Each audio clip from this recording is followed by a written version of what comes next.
And I know we all have agreements before we incarnate with our soul.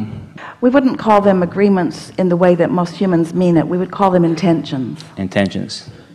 Like I'm sure Esther had an intention when she incarnated to do this type of work and be here and help people know more about the law of attraction. She had an intention to stand in the clarity that is her, understanding that law of attraction would demonstrate whatever it demonstrates as a result of that. In other words, her intentions were not specifically as you see them. That was carved out of this life experience. You see what we're getting at? Yes. So what I want some refinement in the sense that I know that when we're out of alignment or we're out of our vortex, we'll obviously manifest things that we don't want because we're focused on those things. Say it in a little clearer way. We don't allow ourselves to be in the receptive mode to see clearly the next logical step. So we hold ourselves in a little bit of a holding pattern unnecessarily. Yes. My question to you, or part of my question is, as our souls may have intentions as well to experience, let's say, quote unquote, certain dramas or certain events in order to expand more. So maybe like in my case, manifesting an injury of the type that I had that actually kind of woke me up a little bit more. But that sounds like assertion, and there isn't any of that. You see, here's really how it is. So from your non-physical perspective, you intended to participate in human form on the leading edge. So that source sent that intention forward, and here you are. So it's you and you. Source energy you and physical you. Source energy you being the dominant you, and this leading edge you being an extension of that. So you said, I'll explore. I'll get used to this place. I'll look around. I will find my place within it.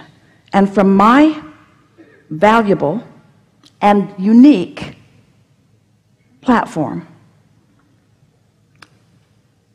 intentions that are personal to me will develop out of life. Desire will just keep shooting out of me even before I can speak words. And your inner being part said, and we will stand in the non-physical realm, fully aware of everything that is physical, with you every step of the way.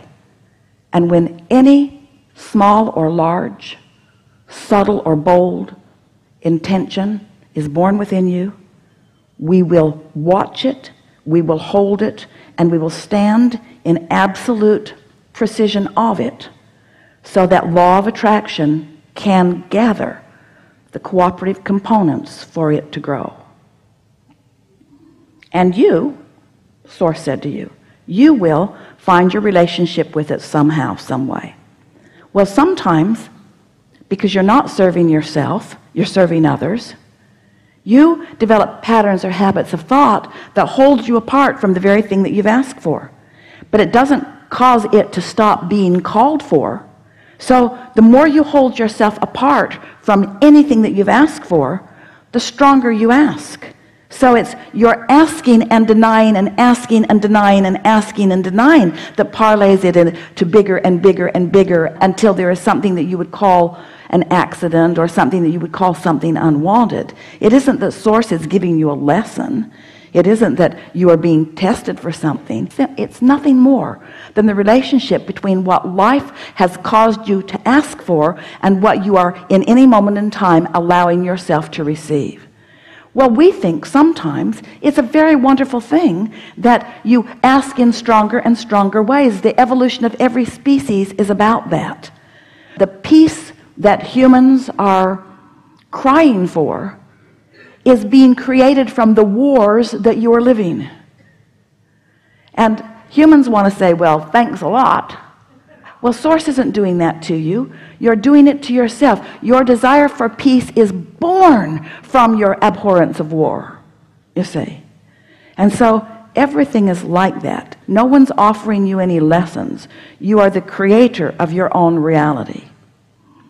When you live any moment in time, you launch a rocket. When you don't allow yourself to experience what you've asked for, then you ask in a stronger way. When you still don't allow it, you ask in a stronger way. This is just the exposure to life, what happens from being exposed to life, you see.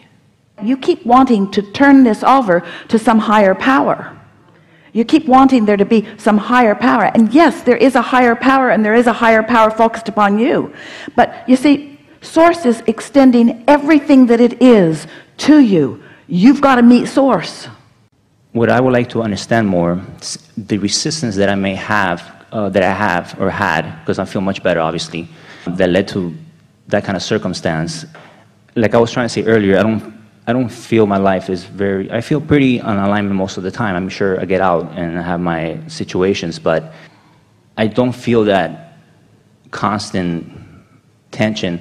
When I usually have an issue, it resolves itself. I usually get what I want. So when I manifested such an injury, my physical mind could say, well, all my years of working out, very heavy and what have you, led me to that situation.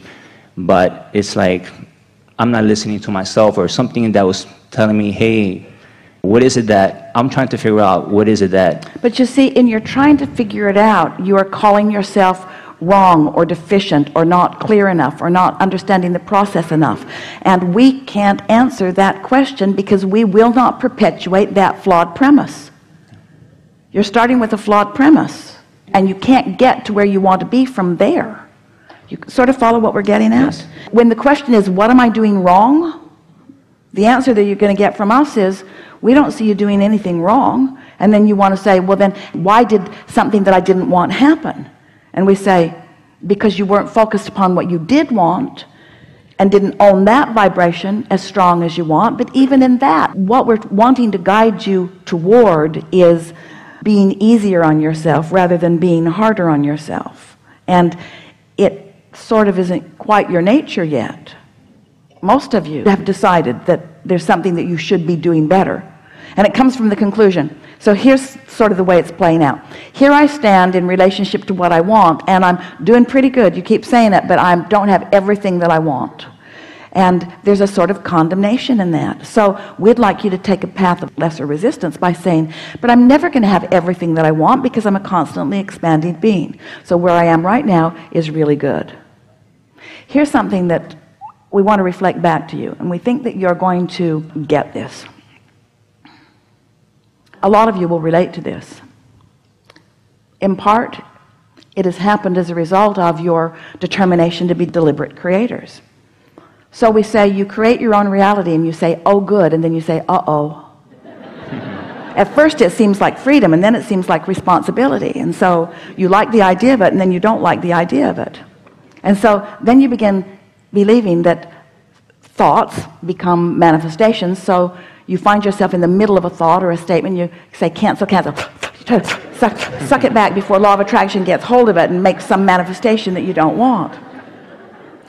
And so then we began saying to you, because we could see your tension about trying to get it exactly right, we began saying, this is the art of allowing. Step one is you're asking, and step two is Source has become the vibrational reality that you're asking for. But step three is you've got to find some way of getting in the receptive mode so that you can realize the details of what you're asking for. So you're coming along in this idea pretty well. And now we are saying to you that since you are the creator of your own reality, and you are constantly offering vibrations, that the way for you to understand best the vibration that you're offering is by paying attention to the way you feel.